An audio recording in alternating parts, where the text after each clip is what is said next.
Hey, what's going on, everybody? Welcome to the Corcoran Entertainment Show. I'm your host, Franky Corcoran. Hopefully, this is the last episode where you guys have to listen to my fan behind me. We are just in the middle of a heat wave and just unbelievable. So, yeah, I think it's okay. People will understand. By the end of a podcast where I don't have the fan on, I'm just like a puddled mess. So, anyways, that's beside the point here. You guys aren't here to listen to that. You guys are here to listen to whatever reason you listen to the podcast for. Before we start, I just want to give a little plug. For those of you guys who follow us on Facebook, you will see that we have our first musical concert going on August 24th at New Maritime Beer Company, Leandro Gold and Juanson Cabeza. We've already had some people reaching out to us already, and thank you guys. If you guys know who you are, if you're listening. And definitely, guys, be sure to get your tickets. They are $15. They can be purchased at the door or by texting or calling 1-506-624-3315. So that's that little plug there. And yeah, so lots of stuff coming up. We got some announcements about our upcoming fall show, which is exciting. I can't wait to announce what we're doing. I think by the time we do the podcast next week, I think I'll probably have it public knowledge. We'll see how it goes. But anyways, guys, moving on to the show today. That's enough about what's going on in my life and the world of Corcoran Entertainment. Now let's move on to the actual show today. Today's guest she's a professional audiobook narrator. She's recorded 25 audiobooks, illustrated 6 traditionally published books and 8 self-published ones. And her name is Liza Jacob. It was a blast talking to her. I don't talk to too many audiobook narrators, which is good. And so I thought it was a really, really cool perspective on how she operates as a audiobook narrator. And it's a whole different world. Well, anyways, we'll talk about it on the show there. Talk about a lot of stuff, the industry, writing, parenting, you name it. We talk about it.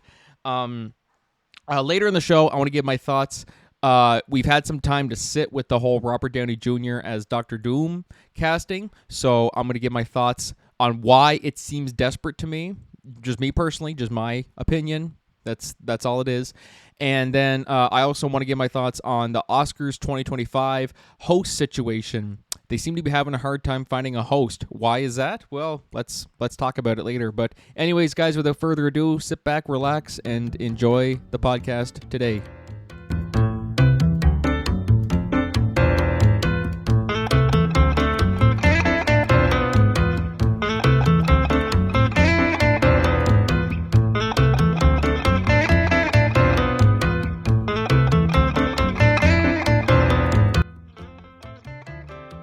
Well, hello, everybody. Welcome back to the Corcoran Entertainment Show. I'm your host, Franky Corcoran, and today I am joined by a audiobook narrator, and she also loves everything when it comes to reading, writing, you name it. She loves it, and she does it, and does a great job.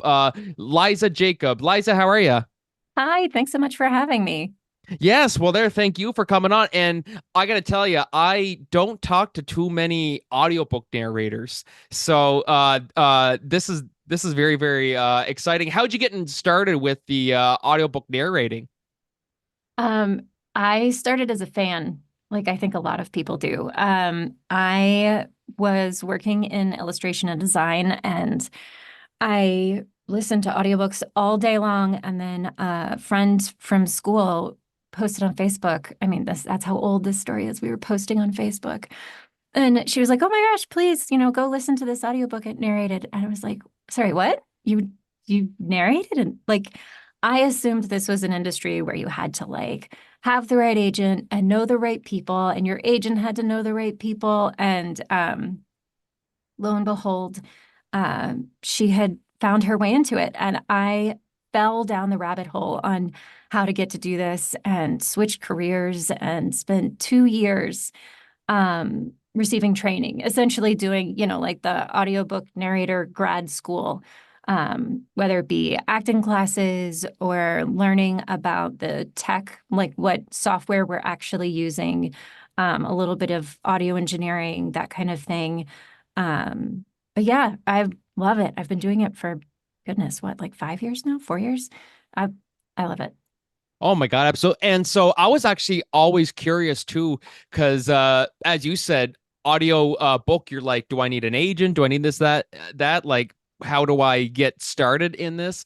I was kind of curious what that industry is like compared to like, the TV and film industry. I mean, obviously it's two completely I mean, they're different, but they also have their similarities. What kind of similarities, what differences are there in both industries? Like, how would you describe it? Sure. Yeah. So for audiobooks, for the most part, people are not agented. For the most part, if you have an agent, it will be for film, TV, what have you. It's probably not going to be for audiobooks. Now, if you're in voiceover, like commercial voiceover, that will be different. You probably would have an agent there, or you might. Um, but there's a bunch of different ways to get into it. But the best thing you can do if you're interested is dive in online, do as much research as you can. And there's a lot of fabulous different communities online on all different social media platforms. And the best way to participate in those, to get started in those groups, is to listen.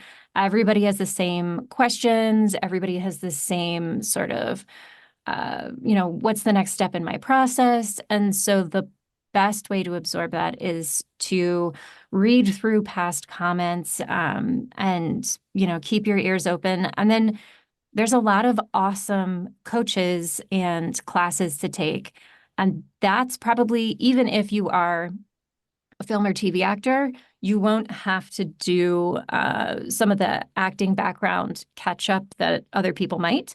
But it is a different craft, like it is a different thing, and you will still need to have training on not just the structure of the audiobook industry in comparison to film and TV, but the cadence is different, or the way you approach character might be different.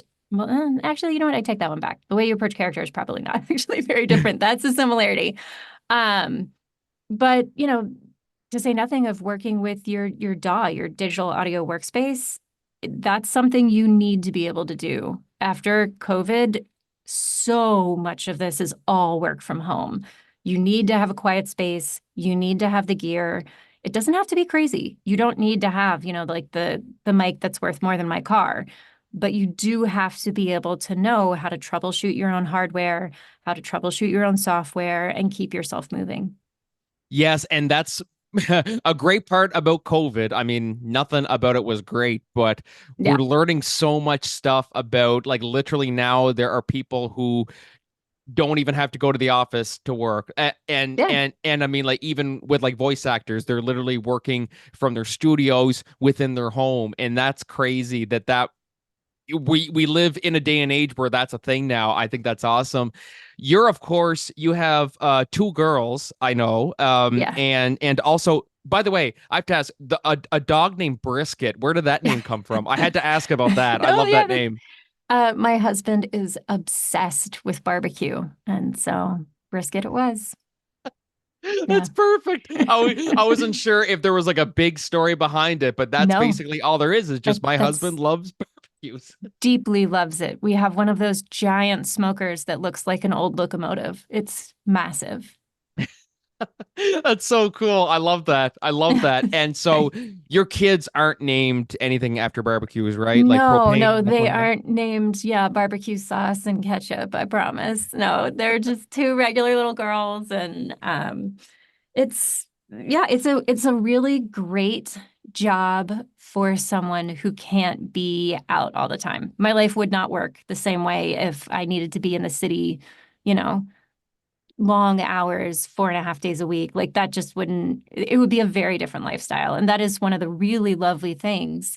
If you are an actor or you're a voice actor or what have you, and you really need to be at home or you need to be available sort of office hours.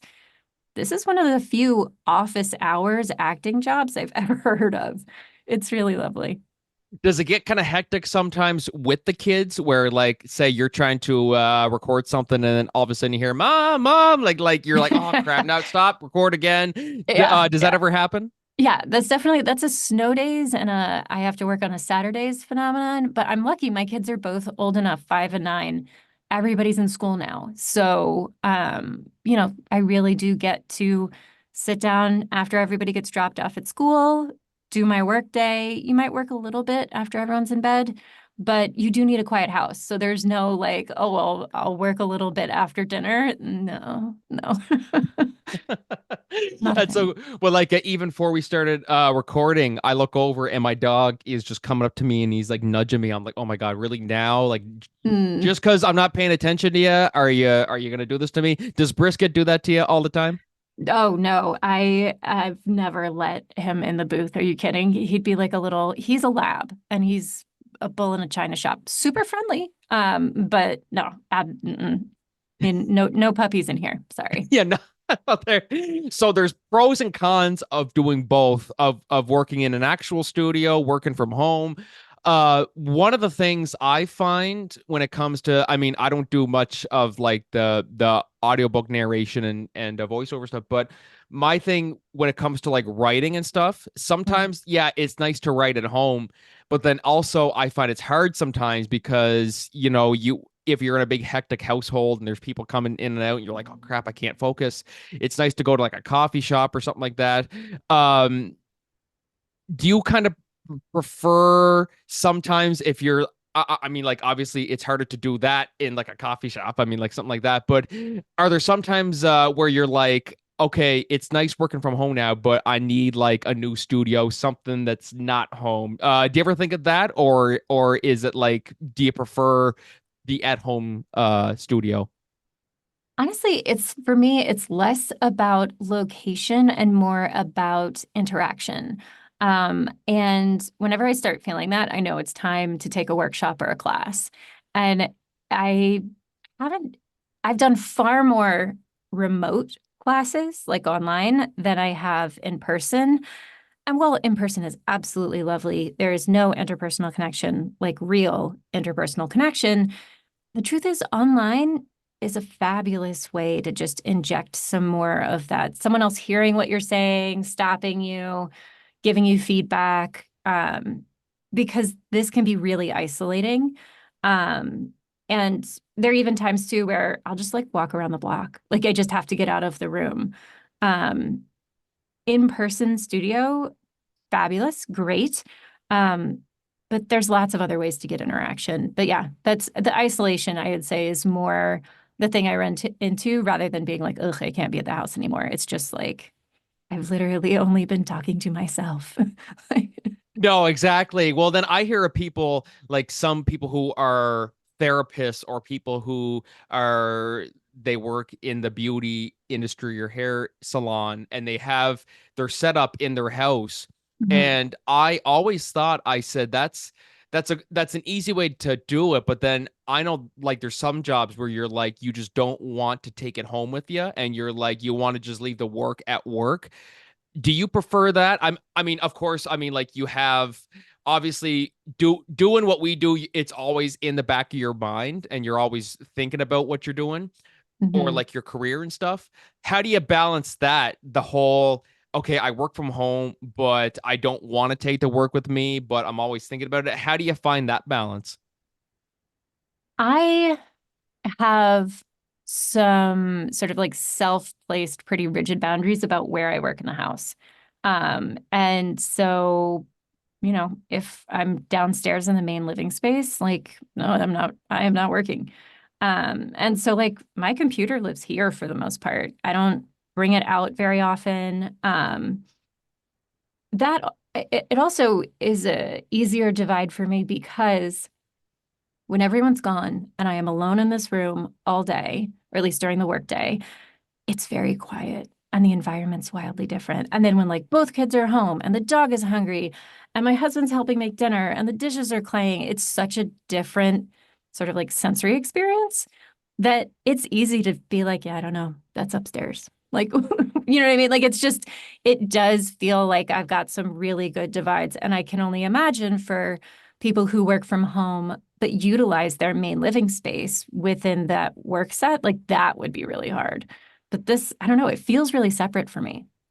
Oh, well, that's good though. That's really good because like someone who runs a hair salon, like in their basement kind of thing, I'm like, I couldn't imagine you're there. Okay, work's done. Go upstairs, try and eat your supper, and then someone's knocking on your door, like, "Where my appointment's now? Like, when's my appointment?" And you're like, "Oh, we're closed. No, we're not." Like, for me, Yeah. I'm like, I don't know how I would deal with that. I'm just like, nope. I clocked out, or like, clock out. I mean, like it's home. You can just go. Yeah. Yeah, you don't Yeah. necessarily have to clock out. You do the books, you do all that stuff. And so I mean, on top of the audiobook narration, you also are a published author and self-published author. So you've self-published 6, I believe, and traditionally published 8. Is that the correct number? Or So it's I, vice versa? in those, I am the illustrator. That was me being the illustrator for those Oh, okay, books. that's it. Yeah, Yeah, that's yeah. what I was No, reading. I But worked still, in that's children's great. books. Thanks. Yeah, I worked in children's books for a while, a long time, and I really loved it. I think it's such an interesting when you meet creative people, all too often, even if they have different careers or different passions and different hobbies, there's a single thread where you're like, oh, I see it. For me, it's storytelling. I adore storytelling. It's why I love illustration. And I love fine art, but I love illustration because there's so much storytelling in it as a craft. It's the same with reading and the same with obviously audiobook narration. Um, for me, that's the thing I really love and has sort of pieced together the different parts of my career. Yeah, like it all kind of just bleeds in together in a Yeah. way. Yeah. What's your writing process? I always love hearing from, like, whether it's authors, storytellers, illustrators, what their process is like. I mean, some people like myself pens on the project if it's something where I'm like, oh my god, like I gotta finish this, but I'm having like crazy like writer's block. I'm like, I need to find some sort, like, get out of the house and write it some in some different place that's not my home. What's your process like? Like, how do you kind of like, when did the ideas start hitting you? I am sort of oddly, for someone who is outwardly facing, I think pretty artistic. Inwardly, I love organization. There are like spreadsheets on spreadsheets and like different sidebars within there. Like I love that because then as something comes to you, as you think of something for a project, you've got somewhere to place it. And then when I sit down at the desk, I can go, okay, cool. Let's pull up the spreadsheet for this book. Let's see where we were with these people, with these characters, with this storyline. And when I'm doing audiobook narration, I have this 4-page spreadsheet and I run it by the author every time before we move forward because I want to know that, like, yeah, you agree with me that this character is a real, but at the same time, he's got this backstory, so he's gonna be softer in these moments or what have you. And 9 times out of 10, we're all on the same page. They sign it, we move forward. But every once in a while, they're like, "Oh no, no, no, that is a sad scene. You've misread that like sad little joke there. He's crushed." And you're like, "Oh, that changes it." And it's that spreadsheet for me that drives the creativity because then when I'm reading, you can be lost in the book. You can be lost in the moment. It can be that truly expressive, sort of free experience, that free performance, because I have the foundation that is absolutely nailed down inside of my crazy person little spreadsheet. but workshop, and it's great. Like that's really really a great, and like getting the opinions of others and stuff like that, always super super helpful. And I mean, not saying that people can't publish and do stuff like that without people getting or like without workshopping it. I'm sure it's been Hmm. done before, but there's something about it where like you like yeah, you could look at it and say this is perfect, but then someone else will look at it and go and start picking it apart. So it's Yeah. always super super important to get that feedback, to get that advice from people. It's never a bad thing. And some people might say, "Oh, like it's my project. I don't want people to tell me what I can and can't do." How do you balance the creative differences? Like if you give this to somebody or like a story to somebody and they'll say, yeah, do you mind changing that part there because that just doesn't work at all? Do you ever get like, okay, yeah, sure, I'll change it, or do you kind of like stand your ground and go, no, I kind of want to be that way? Like, how do you manage that? Yeah, I mean, for me, that depends wildly on the project, right? Like if this is a short story I'm writing by myself for myself, like, sorry, I like it. But if this is a project where I am not the rights holder, that's then ultimately it's their call. And I absolutely will, if there's something I feel strongly about, say like, hey, here are the 5 places that stood out for me and why I made this choice with this character, or why I made this choice with this tone, this what have you. And really lay out why I think this is an important thing to do. But at the end of the day, if I am not the rights holder, I am not the parent of this project. And so at the end of the day, if they're like, nope, sorry, she has a Scottish accent and she only speaks in monotone, you're like, all right, cool. I mean, that's okay, good. Like even as much as I may disagree. No, and that's like some people might stand their ground to the point where it's either we do this or see you later. I'm walking away. I'm taking my project back. And to me, I'm like, okay, you got to be able to find that, you know, sure. I mean, like what you're getting yourself. Like, say if it's a TV show and you're pitching it to a network and then they own the rights to it and then they want to do this, this, and this. It's like, okay, well, you should have known what you were getting into before you signed it off, kind of thing. You kind of got to know Sure. that, eh? Yeah, yes. And I would say too, for authors working directly with narrators or performers, something that has, I think, become more prevalent in the writing world recently is like trigger tags. So, like, if you can't handle, if you aren't emotionally ready to take on A, B, C, and D, these exist within this project. And I think it's super useful because it keeps people from getting halfway into a project and going, oh no, I'm sorry, we've misunderstood. I do not perform X, Y, or Z. And because that does happen. That does happen where, like no shame on anyone's project, write what you are going to write. But you might not be happy to read, a scene where 500 ogres get beheaded or I don't know, whatever, right? Like, and so having that kind of communication up front is crazy valuable because it just saves everybody time and frustration.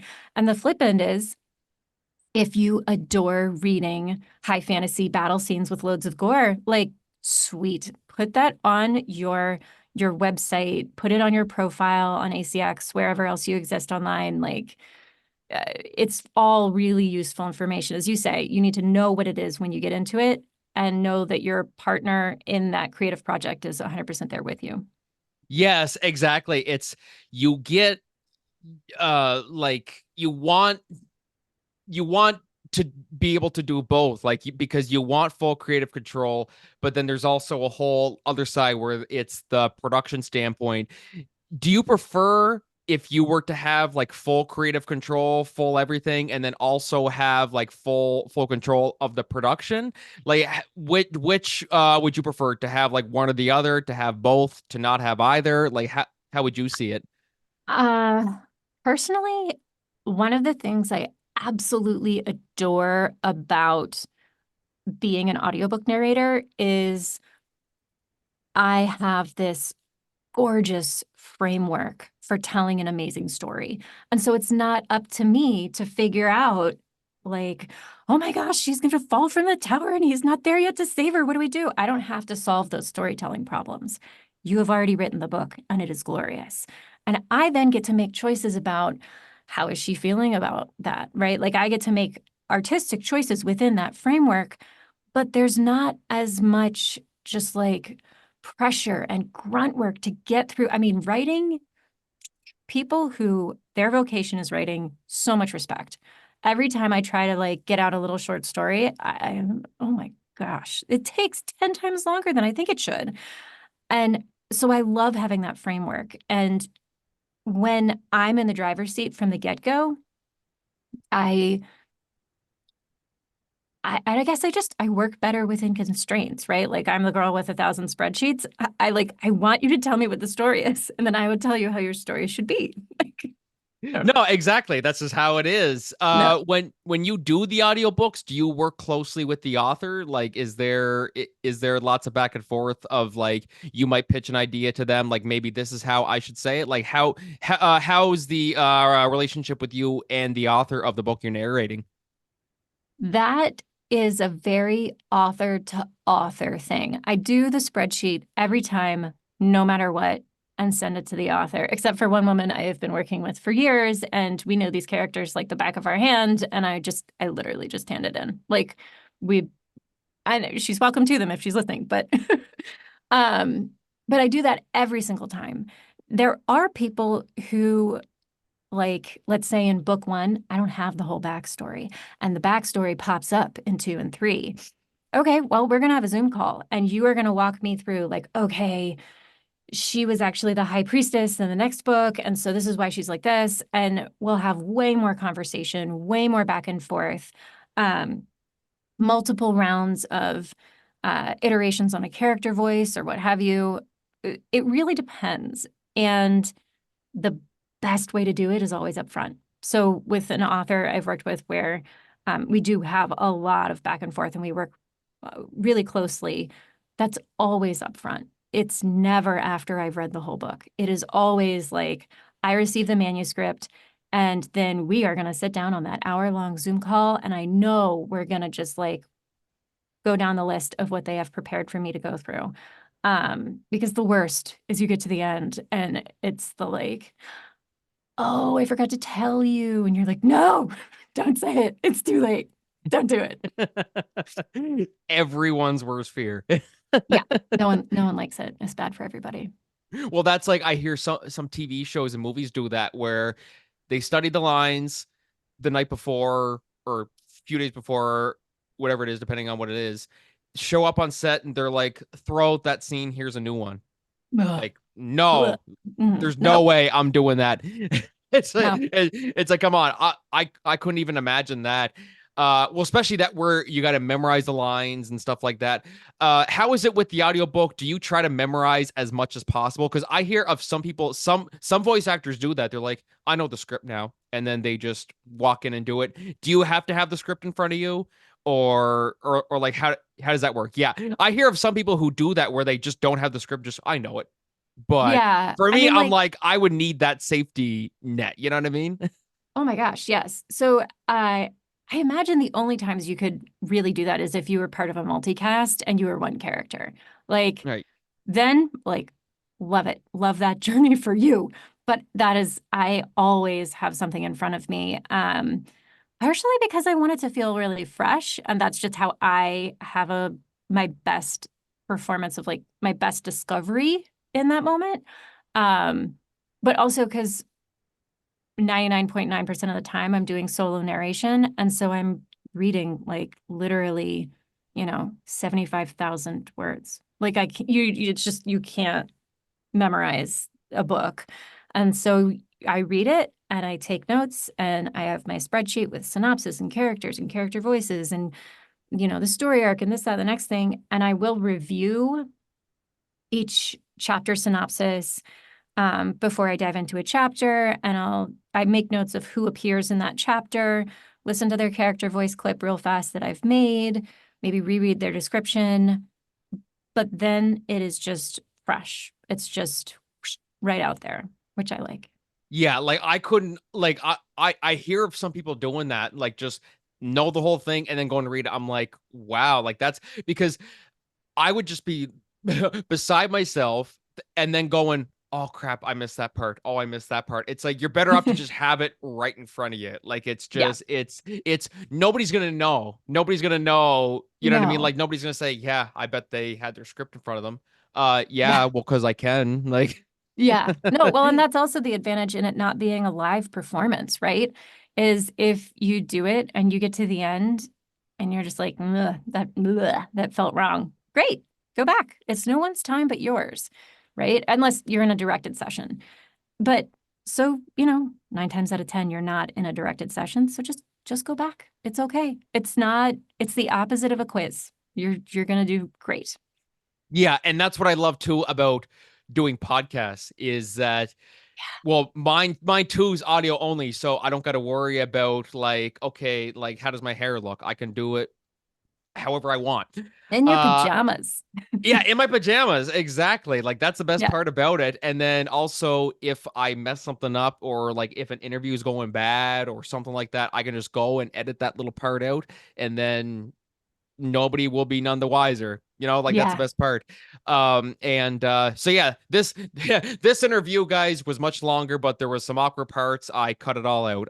No. Yeah.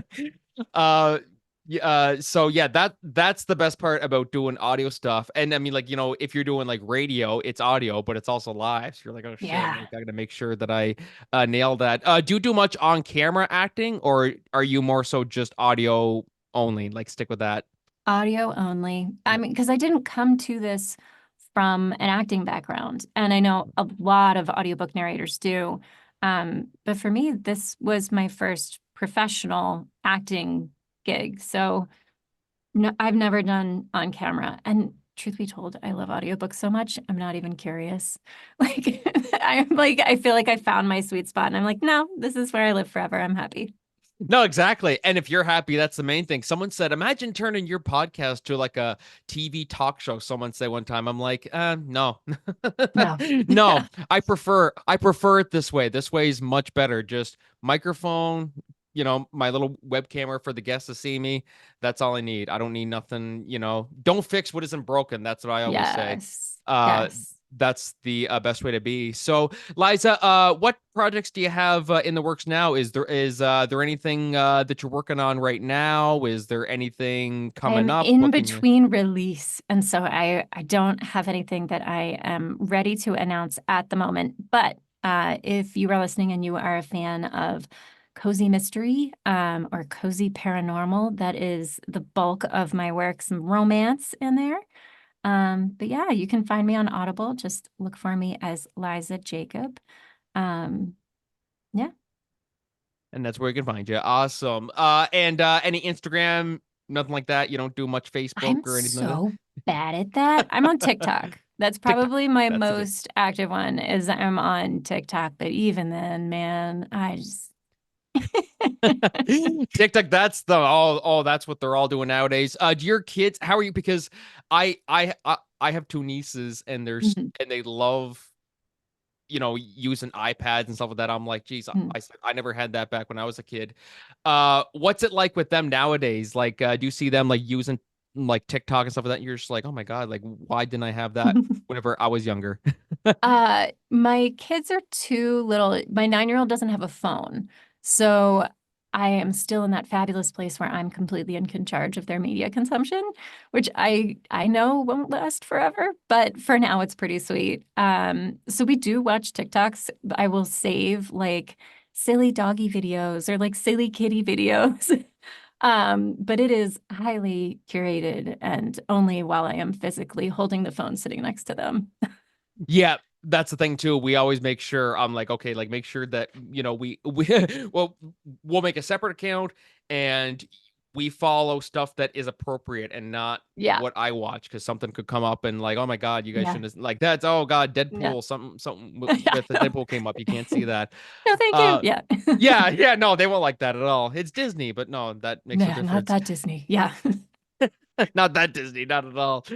But Liza, thank you so much for coming on today. Really appreciate it. And as I said, it's always great to hear from people who work as, voice actors, audio book narrators and stuff, like that's always, I always love hearing people from that perspective, because the industry is different with regards to that. Like I was always very curious about that, because as we said, for TV and film, you need an agent, you need this and that, but with audiobook, it's like you're the agent, I guess. Like it's just you find the work kind of thing. Is that Yes. accurate? That's kind of the best way to.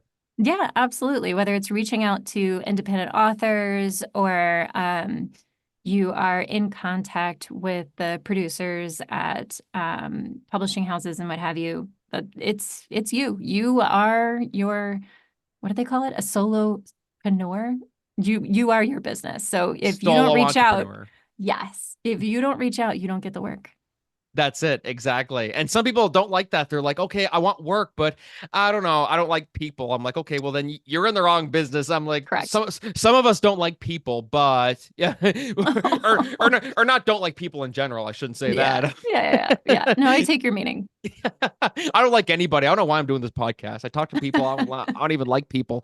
But I don't like reaching out to people because I don't know. It's like, okay, but you want to make it in this business, so it's like you gotta start somewhere. Like, like it's really, you gotta figure it out. But you made a great name for yourself. Great to see Thank you. what you're doing, and best of luck in all your future endeavors. Thank you so much. Thanks for having me on. Yes, it was my pleasure. My pleasure. So, guys, we're going to take a short break.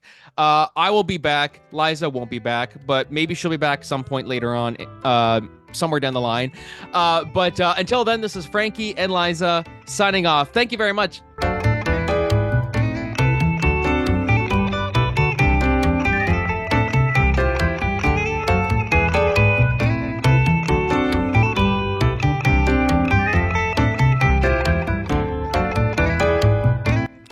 Hey everybody, welcome back to the Corkin Entertainment Show. That was me and Liza Jacob.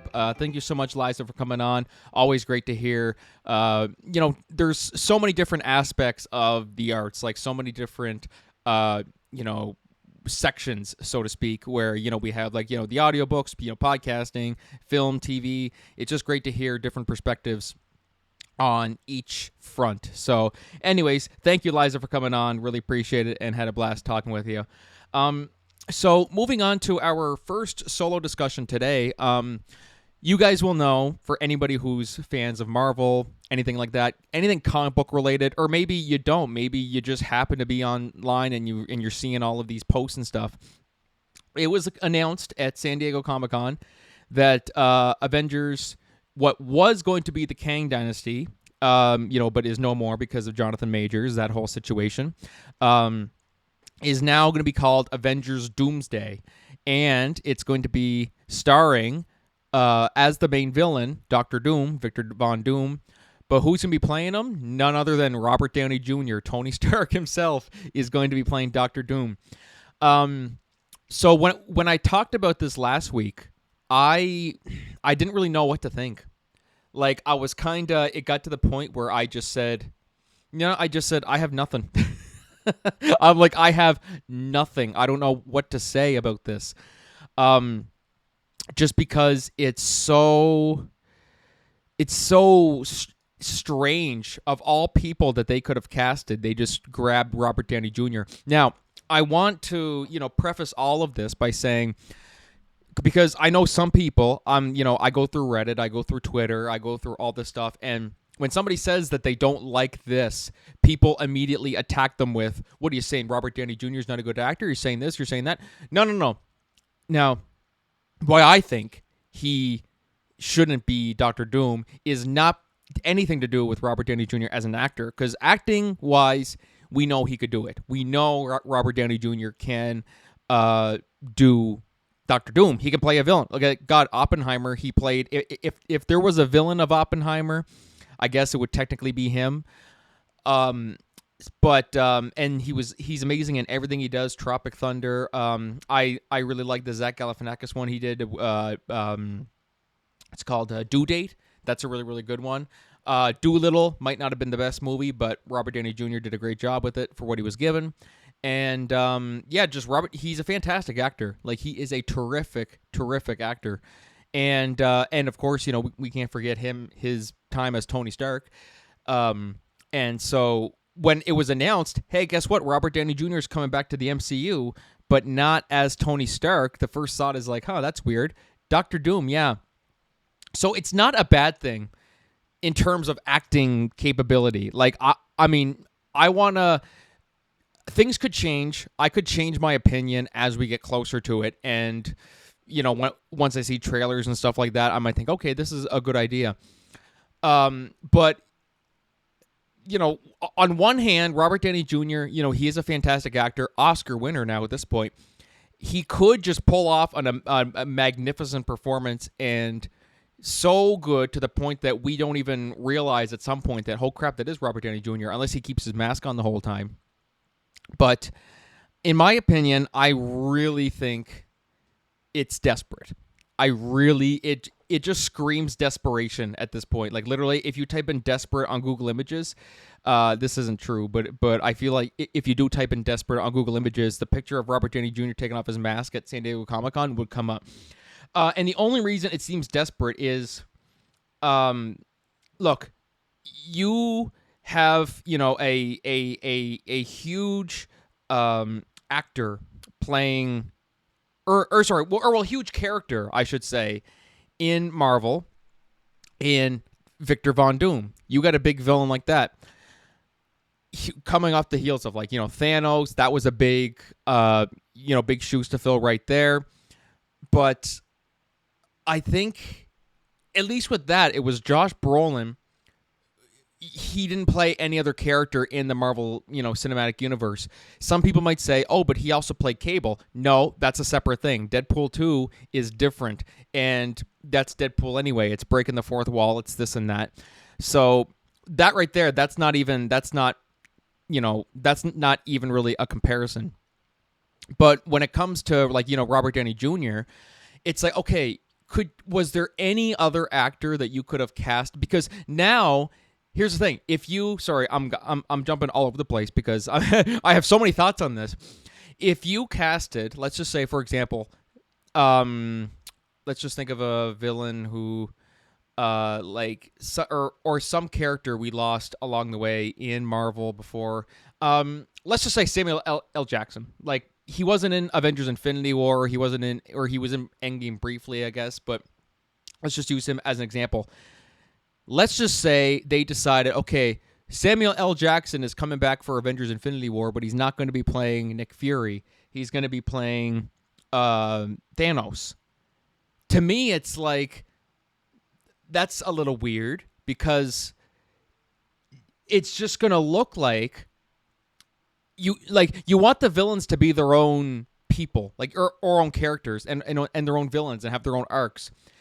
If you have Victor Von Doom as just like a Tony Stark variant, the idea that now that Victor Von Doom is just this, we can really get invested in him as a new character and stuff like that.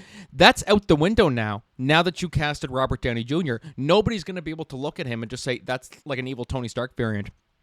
I just think he should be his own character. I really do. And and also a reason it seems desperate is because let's be real here. The Marvel Cinematic Universe has been on a bit of a decline in recent years. Mainly after Endgame. I mean, we've gotten some amazing movies, after that in the MCU, like, No Way Home, just recently Deadpool, Wolverine, Guardians 3. So we've had some good ones, but really the MCU has kind of taken a dip in quality after Endgame. But so I know really the question was always about okay, when, will Robert Downey Jr. coming back and will Chris Evans coming back, will that save the MCU? And to me, I was always in the mindset of just, I don't know if you're ever going to be able to recreate that hype. You know what I mean? And so to me, it just seems like, okay, we need something big for Avengers Doomsday. Like, we feel like Avengers Doomsday is not going to be able to recapture the magic of Endgame. It's not going to be able to recapture the magic of Infinity War. We need something big, something to get people in the theater and, stuff like that. Which, from a business point of view, it's smart. I'll say that it's a smart business move to do what they're doing anyway. But from story-wise, creative point of view, it doesn't. I don't really like it. So they're like, okay, let's say we bring back Robert Downey Jr. He's a Tony Stark variant, evil Tony Stark variant. Maybe that's not where they go. Maybe because there's two different ways to look at it. Either Robert Downey Jr. is playing Victor Von Doom as just Victor Von Doom, and he just looks like Tony Stark, or it's the other approach where it's the evil Tony Stark variant.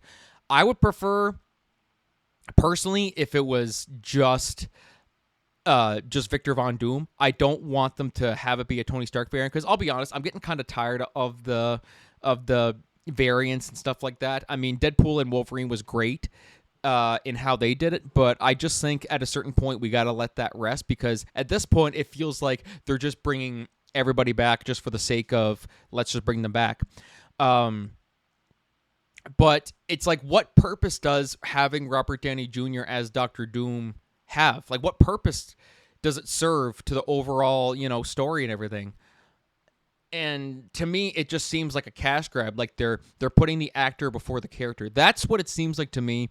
And it just seems so desperate that it's literally, let's just grab Robert Downey Jr. Because remember before this, when Robert Downey Jr. was still in the MCU and we were, on top of the world. I mean, they're still kind of on top of the world, but the MCU was at its peak. And then once Robert Downey Jr. left, it all kind of went down. So let's just have him come back as Victor Von Doom, and it's like, okay, but on one hand, maybe it's genius. Maybe on one hand, it works. But I think if you want the movie to kind of stand out on its own and everything, it's just, I don't think that's how you do it. I don't know. I'm kind of scrambled on this. I'm sorry if I'm kind of going off on like 30 different, because there's so many angles to this too. And also, I did see one comparison of people saying, well, when they brought back Tobey Maguire and Andrew Garfield in No Way Home, that was complete desperation. Maybe it was desperate, but that was two completely different universes. This would be like if they did Spider-Man 4 with Tobey Maguire, and they brought back James Franco to play a villain. I mean, like, that's kind of what it is. Or I also said, too, this would be like if they did Pirates of the Caribbean 6 and said, all right, Johnny Depp's coming back, but he's actually playing Davy Jones. Like, to me, it's like, really? That's kind of weird, And then just Jack Sparrow's dead? Like, I don't know. But to me, yeah, they're not really good comparisons, I'd say. I mean, like, was it desperate? Maybe. But it's not the same situation. We spent 20-some films with Tony Stark following his journey and everything. Now, all of a sudden, it's just boom. Like, it's like, I don't know. Anyway, my thoughts could change as we get closer. Maybe once we see a trailer. Maybe once we see more info about the movies come out. But right now, I'm just like, I don't know, man. I don't know. We'll give it time. Only time will tell. That's the big saying. But to me, I just think there were so many different ways. Cillian Murphy, I think, would have been awesome as that. That wasn't my idea. I heard people say that he'd be a great choice. I said, oh, geez, yeah, he actually would have been awesome. But anyways, I honestly would have rather had Robert Downey Jr. come back as Tony Stark, really. As much as I think Tony Stark should just stay dead, it's like if you were going to have him come back as Dr. Doom or have him come back as Tony Stark, what would you prefer? I would just say Tony Stark because it makes more sense to me, but I don't know. That's just where I stand on it. Let me know what you guys all think about that. I'm real curious to see where people stand, but right now, I still think it's desperate, but I think I still need to see a little bit more before I can judge it too harshly. But anyways, let me know your thoughts on that end. And so let's move on to our last solo discussion today, which is going to be talking about the Oscars. I seem to be talking about the Oscars a lot lately, but it seems like doing the Oscars, or just the Oscars in general, in recent years have it's been a bit of it's stirred up some controversy on multiple different ends. So this one was sparked by just recently they announced that Jimmy Kimmel and John Mulaney, they both passed on hosting the Oscars. Now Jimmy Kimmel hosted it for the last 2 years, and he passed on it this year. But I'll read the article here from Hollywood Reporter. It says, the 97th Academy Awards have yet to land a host, though it's not for lack of trying. ABC is said to have made offers to Jimmy Kimmel and John Mulaney, both of whom passed on the opportunity, as reported by Puck News. Fortunately for the Academy and its host network, there's still plenty of time with the Oscars not slated to air until Sunday, March 2nd, which is, that's true. I mean, if it was like a week before and they didn't have anybody, it'd be like, oh shit, like we're screwed. They'll have an AI bot doing it at some point because no person's going to want to do it. The first outreach had gone to Kimmel, its late night host, who already emceed the Academy Awards 4 times, including the past 2 years. Ironically, his statement upon accepting the offer in 2023 read, "I always dreamed of hosting the Oscars exactly 4 times." Nevertheless, he was the obvious choice, in large part because his last foray was widely praised and because he's already part of the Disney family. But Kimmel ultimately said no, as he reportedly did this year's Emmy Awards, which will also be carried on ABC. And like Jimmy Kimmel's great. Like, he really, really is great. He's a great host. Some people say that they prefer it to be a movie star, like someone who's involved with movies and stuff to do it. But I don't know. Jimmy Kimmel's funny. I like him. So I think he's a good host. And then it says, the decision may come as a surprise to those who know Kimmel to ultimately say yes to most major gigs in the name of being a good partner. After all, he's hosted the Emmys for ABC 3 times. He makes an annual appearance as a roastmaster at the Disney Upfront, and he keeps re-upping his late-night contract despite hemming and hawing about being done. But he's also been vocal in recent years about his desire to have more balance in his life, which played in his decision to take the summers off at Jimmy Kimmel Live. And that's he's been doing it for like 20-some years. And if he retires, good for him. I think we're happy either way. If he decides to stay on, great. If he decides to retire, then, he's given like 20-some years. I think it's good to have a break. Mulaney, arguably a sexier, if riskier bet, came next. His name has been bandied about as a potential host ever since he won over the Oscar crowd at the Governor's Awards earlier this year. In fact, many saw that non-televised gig as an audition of sorts, during which Mulaney clearly passed. This year prior, Mulaney had been asked by The Hollywood Reporter if he would ever consider hosting the Oscars. Sure, why not, he replied. It would be really fun. It's hosting the Academy Awards. Johnny Carson did that. Right here. So, and while the comic addressed the possibility more recently, telling THR that he wouldn't necessarily say no, in the end, he decided to pass for this year. Don't bother asking about the year after, since he insists he does not plan 3 months in advance. Though hosting the Oscars is a prestigious opportunity and still a major platform, it's also a massive, months-long, and often thankless undertaking. Plus, Mulaney would have liked to give up, or would have had to give up other opportunities, including another likely stand-up tour. So it's back to the drawing board for ABC and the Academy. So when you think about it, this doing the Oscars, or the Oscars in general, is just who wants to do it? That's what it seems like. It's just like, but really, when you look at all the controversy so many people get for just announcing that they're going to be doing it. Ultimately, Kevin Hart had to just back out at one point because of just all the shit he was being faced with. So, I mean, can you blame people for not wanting to host the Oscars? I mean, I wouldn't want to do it. Now, I'm not sure what the people's pay is like. Like, if they pay them to do it, if they don't pay them to do it, I don't know. But yeah, it's an interesting gig for sure. I mean, like, do I think they're going to get a host? I mean, I'm sure they're going to get somebody.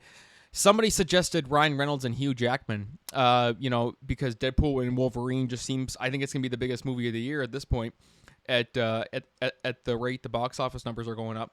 But, yeah, they'd be great as it, actually. Whether they do it, that's a whole other thing. Like John Mulaney did in his thing. He said he would consider it, but that's, saying that you're considering it and actually agreeing to do it are two very different things. So whether he'll actually do it or not, or if they ask Ryan Reynolds and Hugh Jackman, that's a whole other story. But what do I think they're going to do in terms of a host and stuff? I think eventually it's just going to be an AI robot. Because it's getting to the point now where almost nobody's going to want to do it. Like, when they say in these articles that, they're passing on the opportunity, that's just a very diplomatic way of just saying, I'm not putting myself in that position, which makes sense. Given all the shit that goes on with the Oscars and the hosts and everything, it's just, a shit show. Nobody wants to deal with it. So, yeah, tricky situation all around. I think they'll find somebody eventually. I mean, they're gonna have to because it's coming up. They're gonna need somebody to do it. But how difficult it's gonna be, I'm not sure. We'll see how it goes. But right now, I mean, it's not looking likely for many of the people. Like, God, ask Chris Rock to come back. I'm sure he would gladly accept. Yeah, I'd say, even if Ryan Reynolds didn't host with Hugh Jackman would be great to host the Oscars because I think he's done it before, and he's funny. He's a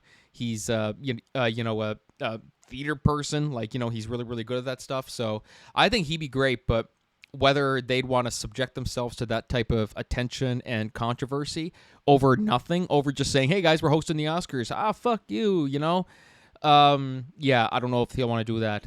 But anyways, guys, be sure to let me know your thoughts on social media. Who should host the Oscars? Will someone host the Oscars? Is it going to be an AI robot?